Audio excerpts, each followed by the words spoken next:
Regardez la vie des diocèses avec la Mutuelle Saint-Martin.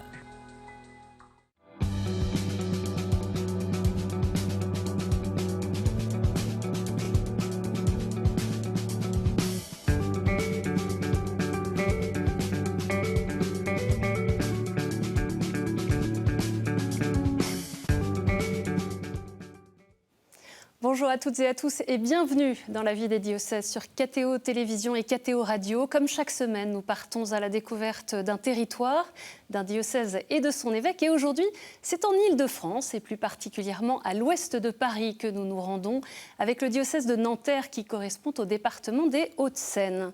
Dans cette édition, nous retrouverons les participants de l'Académie Kérigma, une école diocésaine de l'Annonce qui s'adresse à tous les catholiques des Hauts-de-Seine désirant se former à l'évangélisation. Et nous écouterons Tiffaine et Hugues Mayol nous présenter la mission de la Maison des Familles Saint-François de Sales à Boulogne-Billancourt. Les Hauts-de-Seine sont un territoire attractif aux portes de Paris. Le département et le diocèse sont récents puisque le diocèse de Nanterre a été érigé en 1966. Il s'agit d'un des territoires français les plus denses en termes de population qui bénéficie d'une économie dynamique et diversifiée du célèbre quartier d'affaires de la Défense aux nombreuses industries et entreprises qui s'y sont installées. Une situation qui stimule l'emploi, mais on peut aussi découvrir dans les Hauts-de-Seine un patrimoine historique aux richesses insoupçonnées avec le château de Malmaison, des lieux de mémoire comme le Mont Valérien ou bien encore des espaces artistiques comme la scène musicale ou Paris, la Défense Arena. Et pour parler du diocèse de Nanterre, je reçois Monseigneur Mathieu Rouget. Bonjour Monseigneur. Bonjour. Bienvenue sur le plateau de la vie des diocèses que vous connaissez bien. Je viens de présenter rapidement les Hauts-de-Seine. Comment est-ce que vous pourriez nous parler du diocèse de Nanterre dont vous avez la charge, des forces vives qui le composent ? Alors d'abord, c'est un diocèse qui est dans la joie d'avoir célébré Pâques avec un grand nombre de catéchumènes, à la fois adultes, collégiens et lycéens. C'est, comme vous l'avez dit, un territoire très dense, très divers aussi. Et cette diversité est une chance pour la vie chrétienne. Dans beaucoup de nos communautés paroissiales, des fidèles d'origine culturelle variée se retrouvent et ce mélange est source de ferveur et de fraternité. On va pouvoir découvrir avec vous quelques-unes des initiatives pastorales du diocèse. Mais pour commencer, quelques dates pour mieux connaître votre parcours. Monseigneur Mathieu Rouget, vous êtes évêque de Nanterre depuis 2018, membre du Conseil permanent de la Conférence des évêques de France. Né en 1966 à Neuilly-sur-Seine, dans les Hauts-de-Seine justement. Vous avez été ordonné prêtre en 1994 pour le diocèse de Paris. Et parmi toutes vos missions comme prêtre, je note que vous avez été secrétaire particulier du cardinal Jean-Marie Lustiger de 2000 à 2003 et directeur du service pastoral d'études politiques de 2004 à 2012, ce qui donne ce goût pour la chose publique, on en reparlera. Votre devise épiscopale, c'est Sursum Corda, haut les cœurs, ou plutôt élevons notre cœur. Pour commencer, peut-être sur le plan anecdotique, vous faites partie des évêques qui n'ont pas peur de courir au sens propre. Vous avez participé dernièrement au semi-marathon de Boulogne. Qu'est-ce que cette pratique sportive et plus particulièrement le fait de courir vous apporte ? Alors, je n'ai pas le temps de courir suffisamment, mais Saint Paul nous invite à courir l'aventure de la foi de manière à l'emporter. Je suis frappé de voir que les grands événements sportifs sont des occasions très fraternelles, très joyeuses, et donc je suis heureux de pouvoir y être présent de temps en temps. Je crois que j'ai dû courir très très modestement 4 semi-marathons. J'espère que l'année prochaine, le semi-marathon de Boulogne, le 17 novembre, je donne rendez-vous à tous les alto-sécanais qui nous regardent, sera une occasion de rassembler pas mal de coureurs du diocèse avec une messe à la quasi-basilique Notre-Dame de Boulogne avant le coup d'envoi du semi-marathon. C'est un beau moment pour être présent joyeusement dans la cité. Le sport est aussi un lieu de rencontre avec les jeunes. Il va y avoir les Jeux Olympiques, il y a le dispositif Holy Games. Et nous avons eu, peut-être qu'on en parlera un peu plus tout à l'heure, il y a quelques semaines, un tournoi diocésain de basket qui a été une magnifique occasion de fraternité et aussi, je pense, d'évangélisation. Donc, le sport, c'est une belle valeur pour l'Évangile. Donc, être évêque, ça veut dire savoir mettre ses chaussures, mais on vous voit aussi régulièrement dans les médias généralistes, pour présenter, voire défendre les prises de position des évêques de France. Entre le projet de loi sur la fin de vie, l'inscription dans la Constitution de la liberté d'avoir recours à l'IVG, les sujets ne manquent pas. On a parfois l'impression que la parole de l'Église ne porte plus, n'est plus audible, qu'elle ne marque plus. En tout cas, j'ai été très frappé pendant le temps pascal de voir l'intérêt des médias généralistes pour les catéchumènes et leur nombre croissant. Et ça, c'est un sujet dont ils sont friands. C'est un sujet qui a beaucoup touché et j'ai eu l'occasion, de très belles occasions à la télévision en particulier, d'évoquer les catéchumènes et les baptêmes, en particulier le samedi saint, avant de rejoindre ma cathédrale pour une très très belle vigile pascale. J'étais en direct de Saint-Pierre de Rome avec le début de la vigile pascale présidée par le pape, qui commençait tôt, et sur une télévision du service public.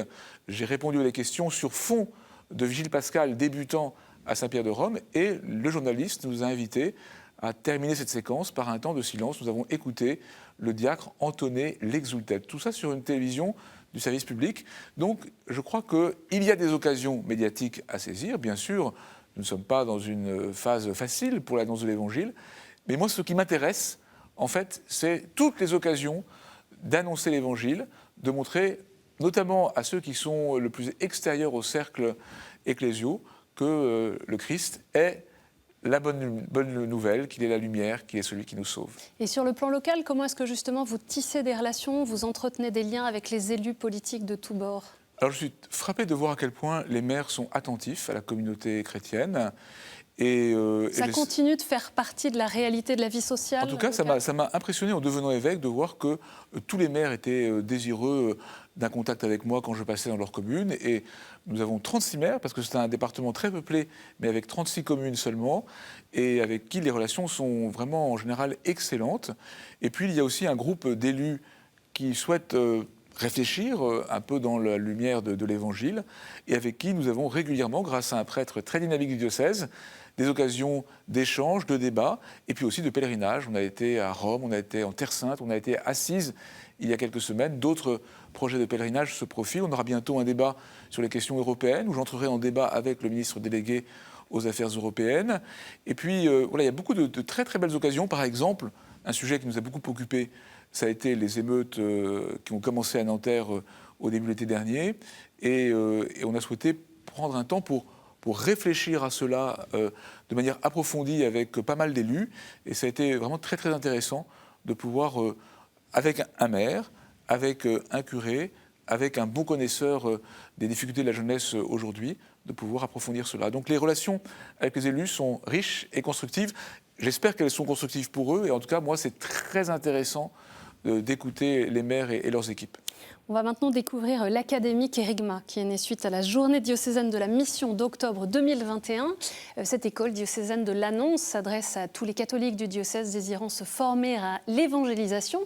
Concrètement, depuis novembre 2023, des temps de formation et d'approfondissement sont proposés à la maison d'église Notre-Dame de Pentecôte à La Défense, certains samedis. Topos et exercices de mise en situation permettent de s'entraîner à la mission de rue avant de partir 2 par 2 sur le parvis de la Défense et évangéliser les passants. Une cinquantaine de participants étaient présents le 16 mars dernier. Ophélie Marien les a suivis pour nous. On a tous l'autorisation, l'appel et la capacité de parler de Jésus à ses enfants, de parler de Jésus à ses voisins, de parler de Jésus à un inconnu rencontré dans la rue. À travers enseignements et ateliers de mise en situation, les participants à l'Académie Kérigma sont formés à l'annonce de l'Évangile.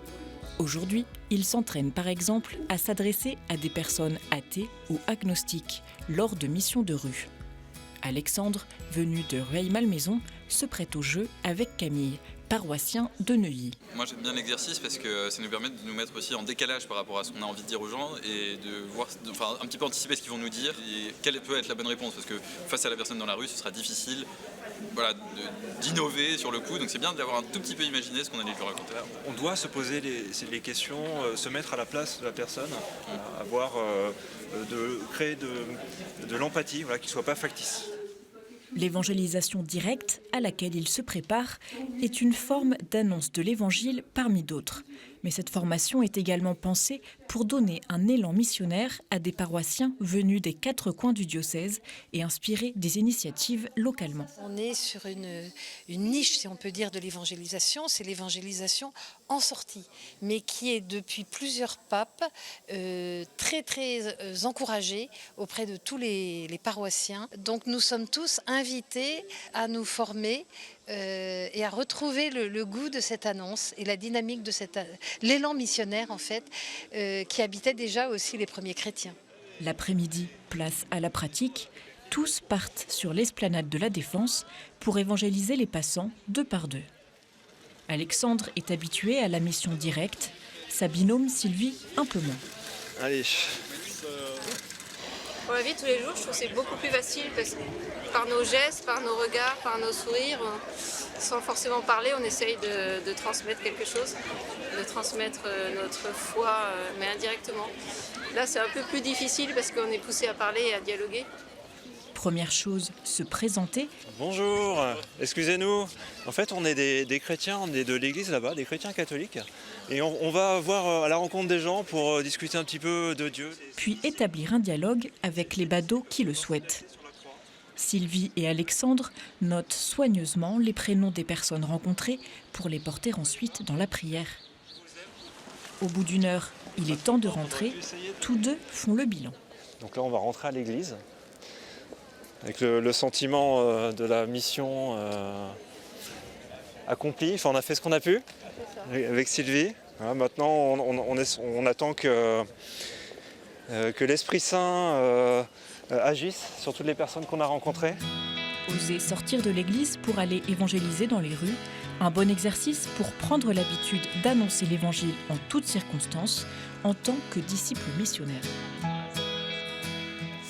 On entend disciple missionnaire et une expression qui vous tient à cœur, c'est cette idée de transformation missionnaire pour le diocèse. Qu'est-ce que vous entendez par là ?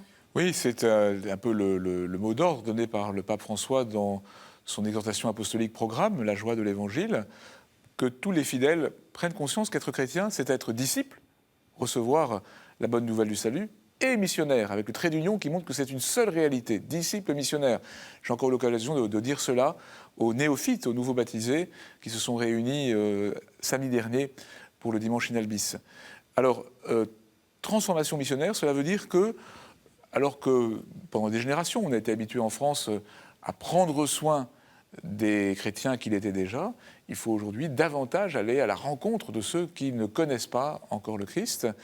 Et c'est pour moi vraiment l'axe de notre vie diocésaine aujourd'hui, la transformation missionnaire par un enracinement spirituel renouvelé de tous, en vue de l'annonce, en parole et en acte. Il y a le témoignage direct et puis il y a aussi le service de la charité de Jésus-Christ Sauveur.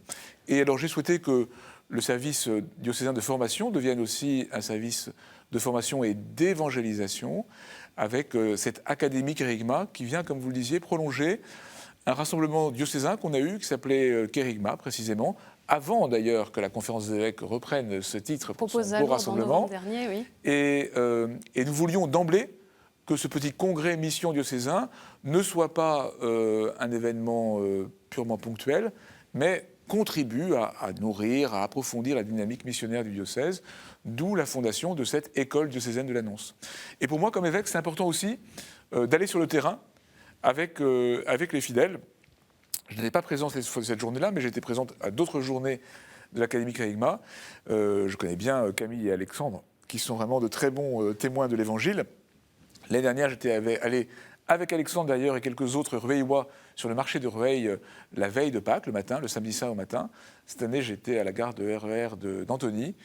Et chaque fois, je suis d'abord touché par la joie des diocésains de se mettre en état d'annoncer le Christ, et puis très touché aussi par les rencontres qui sont possibles.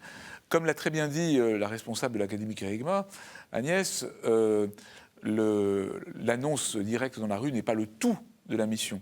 Mais quand on se forme à l'annonce directe, en fait, on entre plus profondément, de manière globale, dans une attitude missionnaire. On a rencontré Tiffaine et Hugues Mayol, un foyer d'accueil à la Maison des Familles Saint-François-de-Sales à Boulogne-Billancourt, une des maisons d'église du diocèse de Nanterre. Ils reviennent sur leur mission au service de toutes les réalités de la vie familiale dans ce lieu ouvert sur la ville. La Maison des Familles Saint-François-de-Sales, c'est une maison d'église qui a pour vocation ou pour mission particulière de soutenir les liens familiaux, entre autres. Et donc, il y a beaucoup d'activités qui sont proposées autour du soutien aux parents, du soutien du lien parent-enfant, des liens au sein du couple. C'est avant tout un lieu d'accueil de tous, quelles que soient les situations de vie, de foi, etc. Et l'enjeu n'est pas la conversion ou autre, c'est vraiment d'être une présence chrétienne et d'apporter ce que peut-être l'Église catholique peut apporter dans le monde. On n'est pas du tout dans l'annonce de l'Évangile, mais on est plutôt dans le fait de vivre l'Évangile, de vivre la rencontre, de vivre l'amour aussi fraternel. On peut côtoyer au sein de cette maison une variété de personnes, de personnalités qu'on n'aurait pas forcément croisées dans notre quotidien et en dehors de notre mission. Et donc moi, ce qui me marque particulièrement, c'est toutes les rencontres intergénérationnelles, interculturelles, interreligieuses. C'est en fait la diversité de ce qu'est notre société qui peut se retrouver dans cette maison. Et on a des personnes qui viennent avec une forme de détresse, qu'elle soit juste liée à de la solitude ou à des difficultés dures qu'elles peuvent rencontrer, mais il y a aussi plein de personnes qui vont super bien, qui viennent participer à une activité, se divertir. Et c'est ces personnes-là qui se croisent dans une forme de carrefour un peu de la ville, du diocèse. Et ça, je trouve ça vraiment fabuleux. Il n'y a pas d'extraordinaire, c'est vraiment une diversité de visages et de vie qui est vraiment géniale à vivre au quotidien et à voir. On a parlé d'une mission en parole avec l'évangélisation directe, et dans cette maison des familles, c'est vraiment une maison ouverte à tous. On entend derrière ce projet cette église ouverte à tous, chère au pape François, justement. En fait, la maison transversale, c'est vraiment un lieu d'accueil en particulier pour toutes les réalités familiales. Il y a beaucoup de conseillères conjugales qui sont présentes, qui ont des temps de disponibilité, il y a des temps de réflexion aussi, et puis beaucoup d'autres activités. Et vraiment, je suis très reconnaissant à la responsable de la maison, à ce foyer d'accueil. Parmi les initiatives qui sont domiciliées à la maison Saint-François de Sales, il y a une initiative récente que nous avons prise, qui a maintenant un peu plus d'1 an et demi, qui est une antenne d'accueil pour les personnes en situation conjugale blessée, quelle qu'elle soit. Et donc là, il y a à la fois sur le plan spirituel, sur le plan psychologique, sur le plan canonique, une disponibilité. Et je profite de l'occasion pour le dire, toutes les personnes du diocèse de Nanterre qui vivent douloureusement une situation conjugale blessée, qu'elles n'hésitent pas à prendre contact avec la maison Saint-François de Sales, facile à retrouver sur Internet, et avec cette antenne d'accueil. Et puis, vous avez vu, il y a Hugues et Tiphaine qui sont un foyer d'accueil. Ça, c'est une réalité qui est très importante pour nous dans le diocèse. Il y a à peu près 35 foyers d'accueil. Une longue tradition de cette particularité. Une longue tradition, tout à fait, et c'est vraiment très important pour nous. Des foyers qui, après un temps de discernement, reçoivent la mission d'être présents à côté d'une église près de laquelle les prêtres n'habitent pas, ou dans une maison d'église, et leur présence fraternelle, attentive, accueillante est un témoignage évangélique remarquable.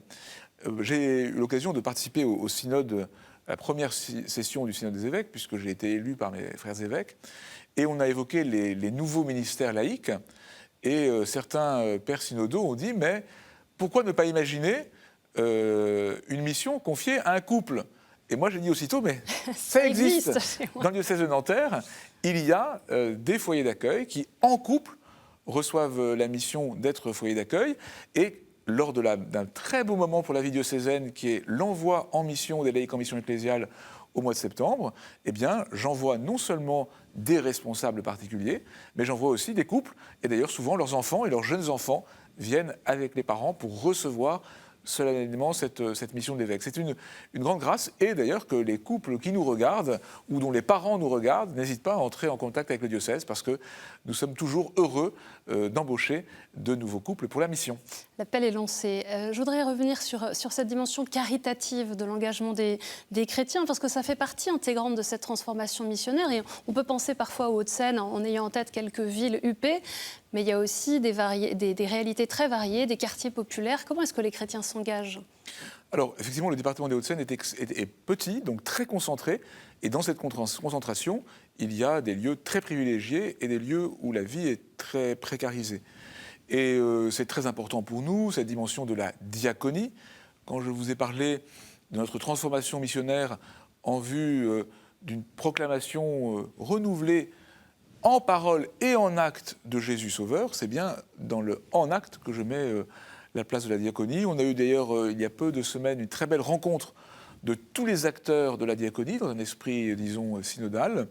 Et il y a beaucoup d'initiatives qui se prennent avec le Secours catholique, avec les conférences Saint-Vincent de Paul, avec un grand tissu d'associations soutenue par la Fondation Sainte-Geneviève, qui est vraiment très importante pour notre vie diocésaine et qui nous met en contact avec un tissu associatif tout à fait extraordinaire. Et puis il y a d'autres initiatives encore.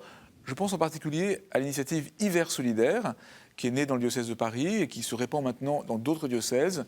Ça faisait peut-être 3 ou 4 ans qu'elle démarrait dans le diocèse de Nanterre. Elle a trouvé maintenant un premier seuil de maturité. Donc pas mal de paroisses sont engagées pour l'accueil nocturne et réinsérant des personnes sans domicile pendant les mois les plus froids de l'hiver. Et je suis très très touché de voir le nombre de personnes qui s'engagent avec beaucoup de générosité pour cette initiative. Monseigneur Mathieu Rouget, nous arrivons déjà dans la dernière partie de cette émission. C'est le moment des questions de terrain.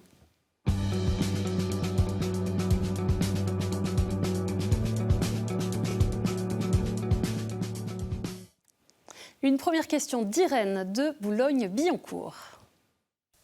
Bonjour mon père.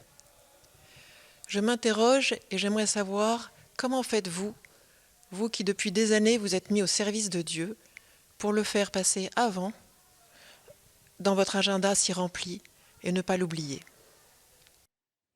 Merci, c'est une question essentielle et Irène a raison de la poser. Irène, ça veut dire la paix.